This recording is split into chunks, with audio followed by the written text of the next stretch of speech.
السلام عليكم ورحمة الله وبركاته، مرحبا بكم في قناة بنت لالا نجية. كيف وعدتكم إن شاء الله اليوم ندير معكم الطريقة ديال العباءة طبقات. هي هذه اللي في الجهة اليمنى، هذا هو التطبيق، يعني الموديل اللي كنفصل فيه هو هذا. من بعد ما كملته في الخياطة ولبستو كيجي زوين بزاف في اللبسة، رائع صراحة. كلوش ديك العباءة وخفيفة. تبعوا معايا الطريقة. كنحتاجو بالنسبة للثوب راه كنحتاجو 8 متر البنات، يعني اللي كنحتاجو في هاد العباية. اول حاجه كناخذوا الطول كامل من الكتف حتى الطول فين بغيتو. الطريقه اللي غنفصلوا بها تبقى الطبق السفلي، يعني الطبقه السفليه، يعني مختلفه شويه باش يكون الثوب كافي وباش تقدر تفصلها اي وحده، سواء كانت طويله ولا عريضه، يعني سمينات ولا اي وحده ممكن تلبس هاد العبايه.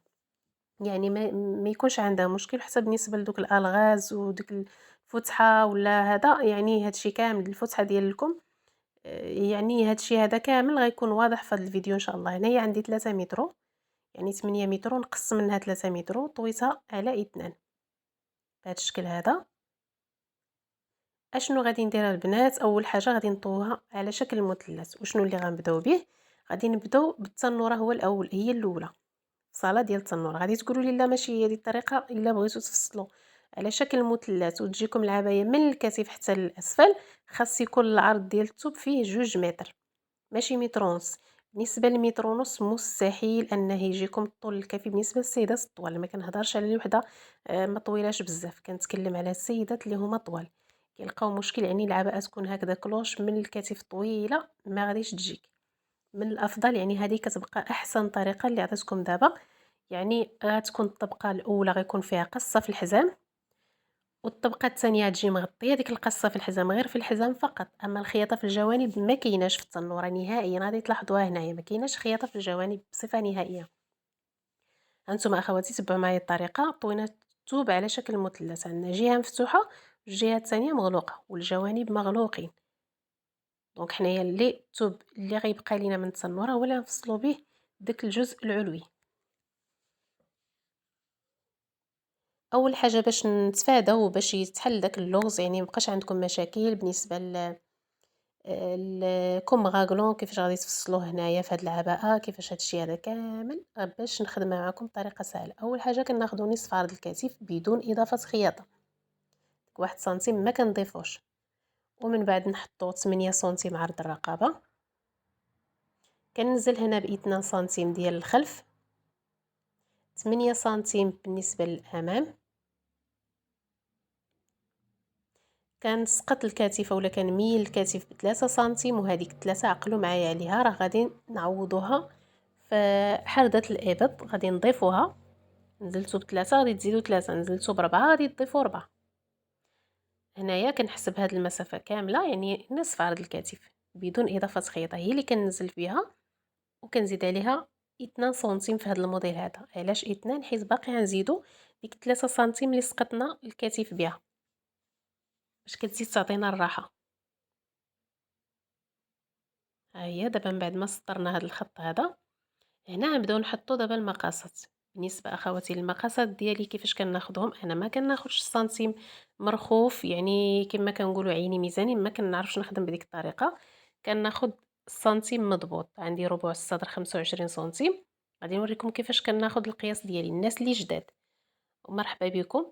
هنايا الدوره ديال الصدر كتكون مضبوطه سنتيم لاصق. هذا هو المقاس كيفاش كناخذو. انا كنقسم الدوره على 4 وكنزيد شحال ما بغيت نزيد 3 سنتيم ولا 4، كيتختلف على حسب الموديل. بالنسبه لهذا الموديل هذا الافضل انكم تضيفوا 4 سنتيم، يعني ما بين 3 او 4 سنتيم. هنا مازال انا غادي نزيد سنتيم، انا غادي نزيد يعني 4 سنتيم، ربع الصدر زائد 4 سنتيم كتبقى من الافضل، لان الثوب خفيف وكيهرب مع السرجي، تقدروا تقطعوا فيه ولا شي حاجه هكذا كتبقى مريحه. دابا عندي ربع الصدر زائد 4 سنتيم. ها هو الموديل البنات، ها هو طبقته فصلته كيف كتشوفوا، ها هو ملبوس هنا بدون مكواة، يعني كيف كملته صورته باش تشوفوه. كنطلعوا كنخرجوا من داك المثلث ب3 سنتيم. مازال غادي تشوفوه في طريقه الخياطه. غادي نلبسوا المانكا وتشوفوا الموديل كامل ان شاء الله. بطريقه الخياطه ديجا صورتها لكم. اول حاجه اخواتي اسمحوا لي خرجت من الموضوع، كناخذوا من الكتف حتى لتحت الصدر، ماشي الحزام، تحت الصدر 40 سنتيم. الا كانت السيده الصدر ديالها كبير كناخذوا 42 سنتيم، وغالبا ما كتكون غير 40 سنتيم كافيه، خاصه بالنسبه لهذا الموديل. يعني ماشي مشكل، واخا تجي قصه شويه طالعه ماشي مشكل، لان هي اصلا ما غاديش تبان، غتكون فوق منها طبقه اخرى ما كتبانش. كناخذوا من بعد ما حطينا ربع الصدر نجيو نحطوا ربع الحزام اللي هو 23 سنتيم. بالنسبه اخواتي اللي كيبيعوا هاد العباءات، اللي كيبيعوا الملابس جاهزه، هذا طاي ستوندار. هذا المقاس اللي كنعطيكم دابا 23 سنتيم في الخط ديال الحزام زائد 4 سنتيم. هنا كنزلو ب4 سنتيم. الا ميلنا الكتف ب4 نزلنا ب3 كنزلو ب3. هذيك 3 منين خديناها من هنا صافي. ان شاء الله يكون كلشي واضح. غادي نوصل اخواتي شنو غادي ندير دابا، غادي نجي نقسم هاد الدوره ديال الرقبه اولا العنق، نقسمها على 3. شوفوا غنحاولوا نقسموها بطريقه سهله صافي، غير بالسنتيم. هنا غادي ندير هنا 4 سنتيم ونوصل 4 لعند 3 سنتيم.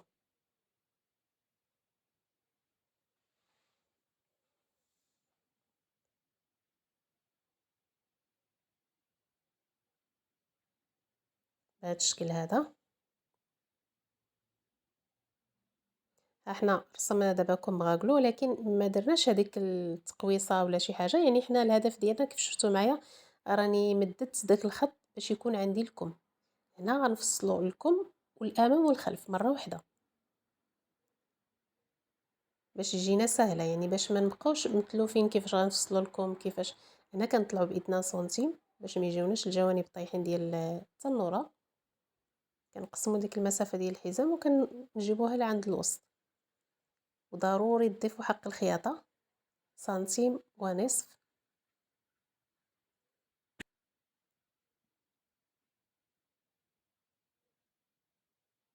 بالنسبه لهاد العباءه كنأكد عليها، يعني بالنسبه اللي كيفصلوها يعني من الفوق حتى لتحت يعني ب3 متر، خص يكون اما السيده تكون ما طويلاش بزاف ولا خاص يكون 2 متر في العرض. ها هو الكم ديالنا، وفي نفس الوقت حتى الامام والخلف. حنا الكم ماشي كامل طويل، حنا نزيدو في الثوب ماشي في الباترون. هنايا من بعد ما نقطعو الباترون ديالنا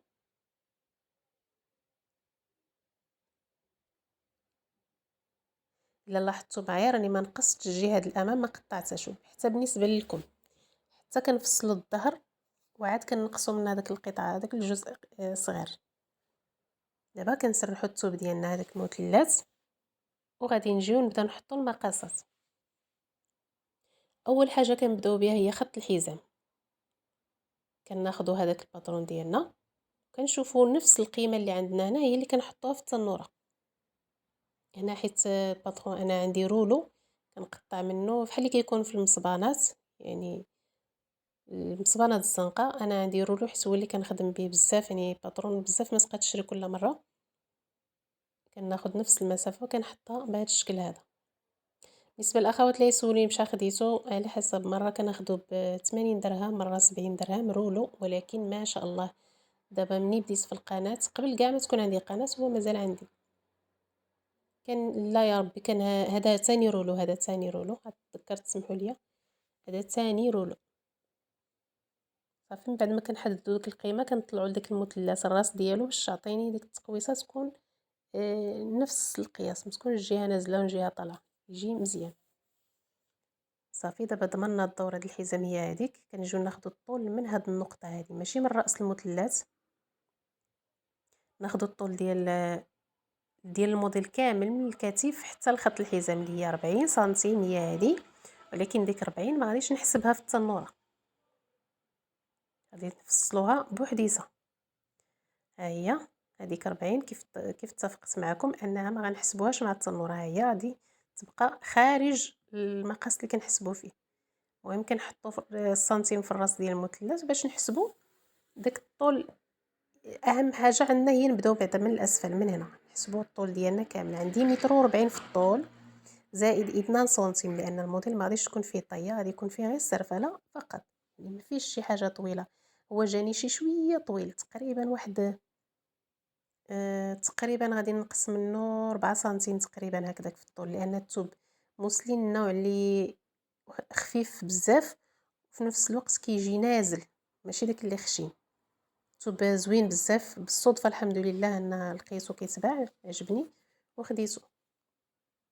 اما السيده منين اللي هي فصلت لها هذا الموديل قبل ما نفصل لراسي، ورات لي فين، ولكن لقيتو ما بقاش عنده واحد اللون عجبني، ولكن ما بقاش عنده. هنا من بعد ما كنحددوا الطول كناخذوا الطول ديال التنوره بحال اللي وريت لكم، ما كنحسبوش هذيك القيمه اللي هي 40 سنتيم، ما كنحسبوهاش مع التنوره. كنبداو ندورو داك المقاس اللي عندنا ديال التنوره بهذا الشكل هذا صافي، ونقطعو بطريقه سهله. هذه هي الطبقه اللي فيها المشكل، يعني هذه هي اللي لقاو فيها بزاف، وحتى انا وحده منكم يعني بالنسبه للطول ما كتلقاوش يعني باش تفصلوا هكذا الكلوش، يعني من الكتاف يجي هابط نيشان ما تكونش قاصه في الحزام، يعني كيكون مشكل، ما غاديش يعطيكم الطول كامل. تبقى هذه احسن طريقه، وكنظن حتى نتوما تتفقوا معايا، يعني هذه اللي غتقدر تعطينا الطول اللي بغيناه. هنايا هاد البقايا اللي كيشيطوا لنا من ديك التنوره هما اللي غنفصلوا منهم الامام والخلف، ونفصلوا منهم حتى الباندا اللي غادي تدور لينا على الكول. كناخذوا نفصلوا اول حاجه هو الخلف، يعني الظهر، وغادي نزيدو سنتيم البلاصه اللي كيتخيط فيها لكم.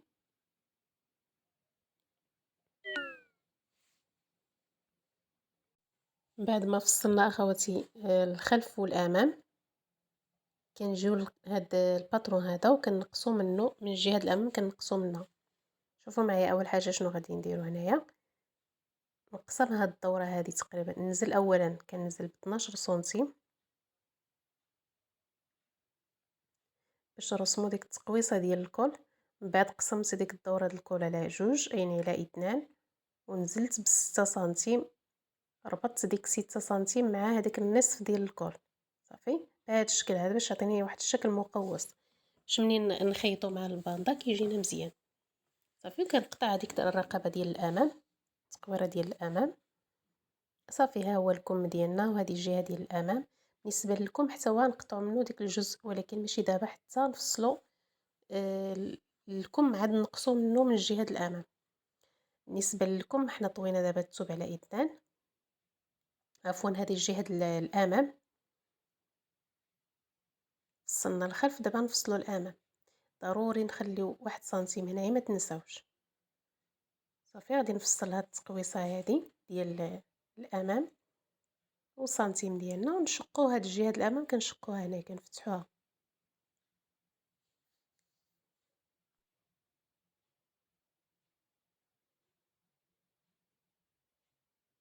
بعد ما غادي نفصلوا دابا الجهه ديال الامام هي كملناها، غادي ندوزو دابا باش نفصلوا الباندا.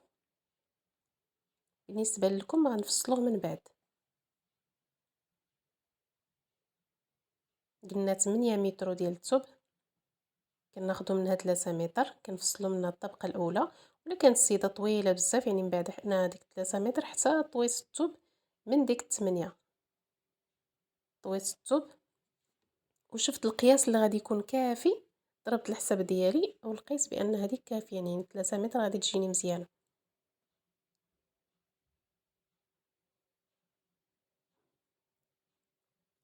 وغادي تلبس بزاف ديال النساء، يعني ماشي غير انا، راه تلبس بزاف ما شاء الله، حتى ولو كانت عندها حتى متر و46 ولا متر و56 ولا هذا، راه غادي تلبسها، ولا حتى متر و50، هي راه كافيه.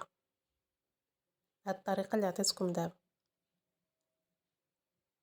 هنا كنفصلوا الباندا ديال الجهه الامام، يعني اللي كتدور على الرقبه، العرض ديالها 10 سنتيم، والطول يكونوا عندنا جوج ديال البانداس، غادي نخيطوهم في الجهه الخلف. نفصلوا دابا الثانيه بنفس الطريقه. كنحس بالعرض ديال الباندا وكنبدا نطوي وانا كنقطع.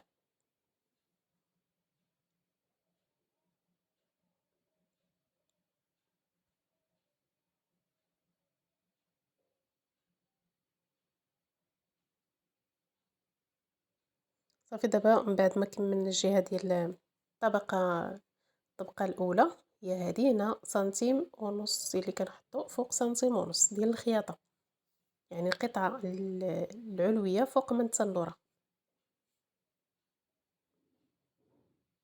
وكنجيو نقصو من هذا الطول اللي فصلناه الاول، كنقصو منه 20 سنتيم باش نفصلو الطبقه الثانيه. عندي 140 نقص منها 20 سنتيم. الطريقه باش غادي نقصها، غادي نحط السنتيم الواحد فوق من داك العدد اللي عندي. طريقه سهله. هنايا كنحسب 20 سنتيم حتى لفين جاتني.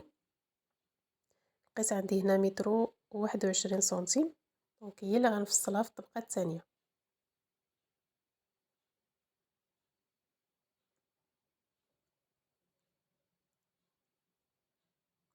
120 غادي نزيد عليها 2 سنتيم، يعني 2.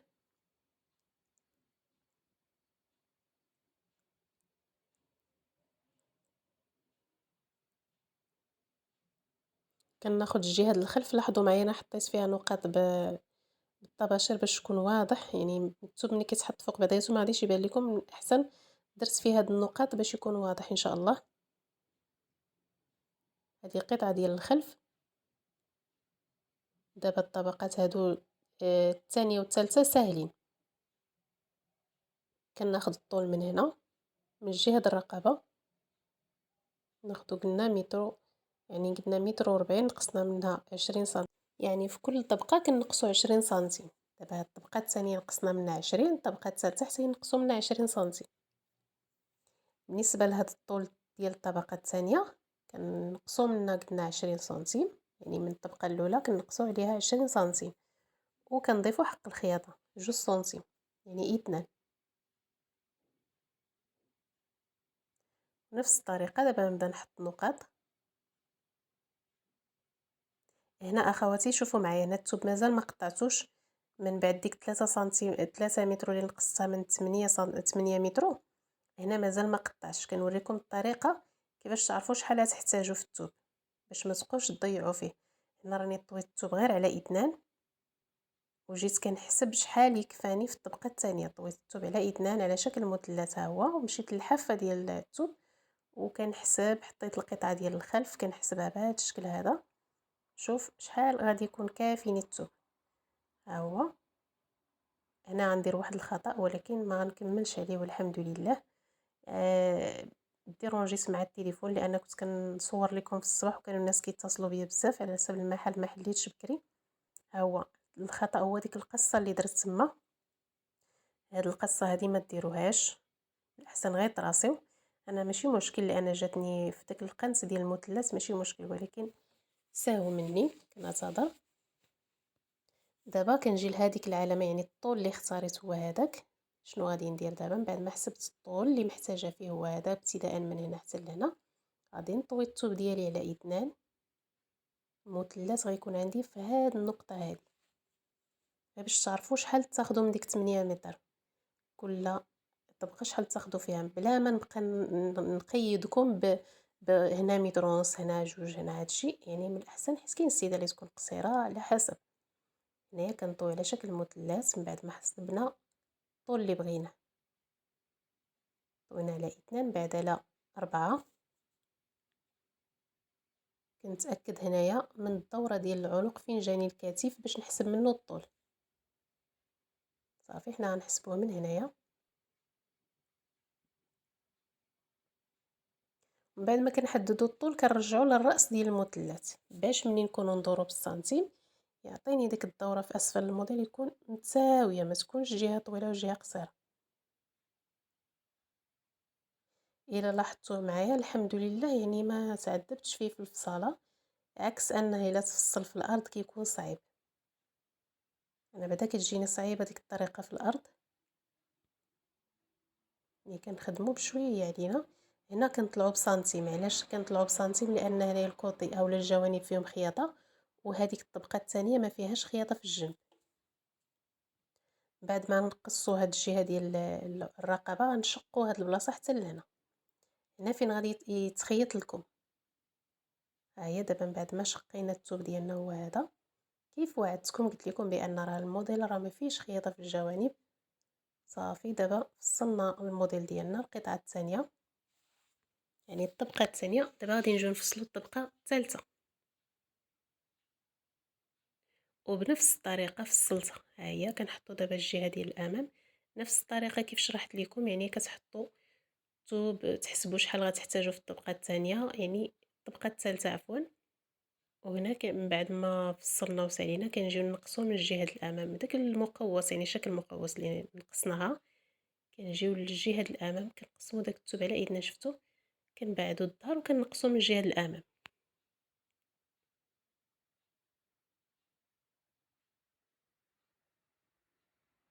هنا كنتكلم لكم على الطبقه الثالثه، تكون ناقصه على الثانيه عاوتاني ب20 سنتيم. يعني كل طبقه كتنقص على اللي تحت منها ب20 سنتيم. هاي دابا هادي غنقصوا من هادي اخر طبقه نفصلوها، ومن بعد نفصلوا لكم وصافي سالينا. الطبقه الثانيه هي هذه زائد 2 سنتيم اولا 3. المهم الاحسن نضيفوا غير 2، متضيفوش 3 راه غادي تجيكم طويله بزاف، خاصه الا كان الثوب بحال ديالي هذا جاي يعني لين بزاف، رطب الثوب ديالو زوين. ثوب مسلم فيه انواع.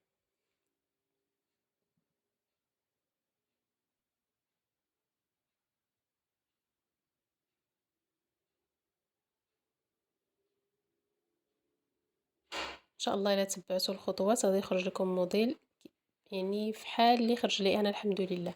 هيا شقينا هذاك الكوطي باش نخرج لينا لكم، وهاد الثوب هذا اللي كيشيط لنا غادي نفصلوا منه الكم.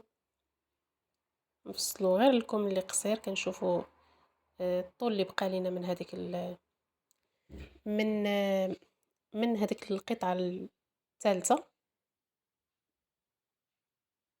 حيت الثوب في القطعه الثالثه قليل، دونك يخرج ليا غير الكم اللي صغير ماشي الكم الطويل. اول حاجه كنديروها كنحطوا الكم وكنحسبوا. غادي نحسبوا من الكتف، ما تحسبوش من جهه الرقبه، حسبوا من الكتف، خط الكتف.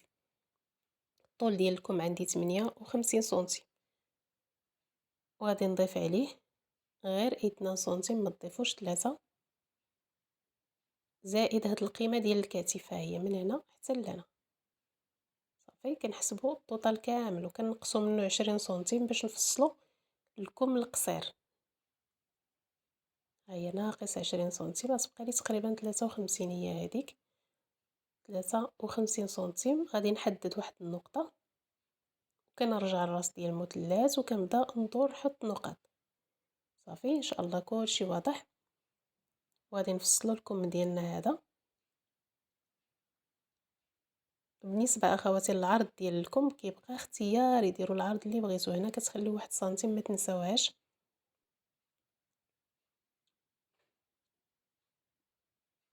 ممكن تخليو داك الكلوش كامل، ممكن تنقصوا منه، كيبقى حسب الرغبه. ها هو 1 سنتيم اللي خليناه هنا، ومن بعد غادي نقص في العرض. بالنسبه لي انا غادي نقص في العرض ديال الكم. حسبت فيه 44 سنتيم وما شاء الله راه جاي كلوش. ها هي غادي نمشي من هاد النقطه، نحاول نقاد الكم ديالي. هاد الكم الاولاني ما نقصتش فيه حتى الاخر، عاد نقصت خليت 44 سنتيم. هنايا عندي جوج قطعات، يعني الكم الجهه اليمنى والجهه اليسرى. من بعد كنمشيو للثوب. انا جمعت داك الثوب بصعوبه باش لقيت الكمام بجوجهم طوالين. ها هما حطيت كل قطعه بوحديتها باش نخرج منها الكم. خصكم غير تعرفوا كيفاش تعاملوا مع الثوب.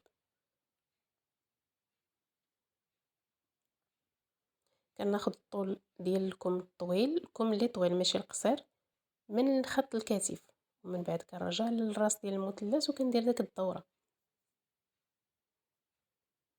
وحنا فصلنا دابا الكمام ديالنا بجوج.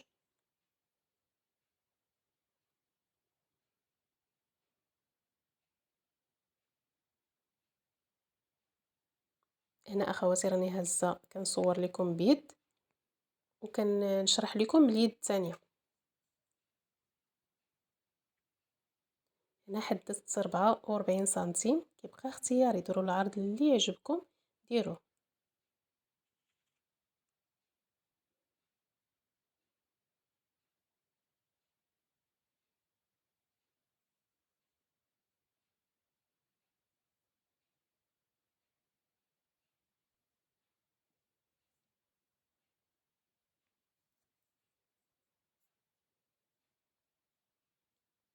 من بعد اخواتي غادي نقصوا هاد الجهه ديال الامام، هي هادي،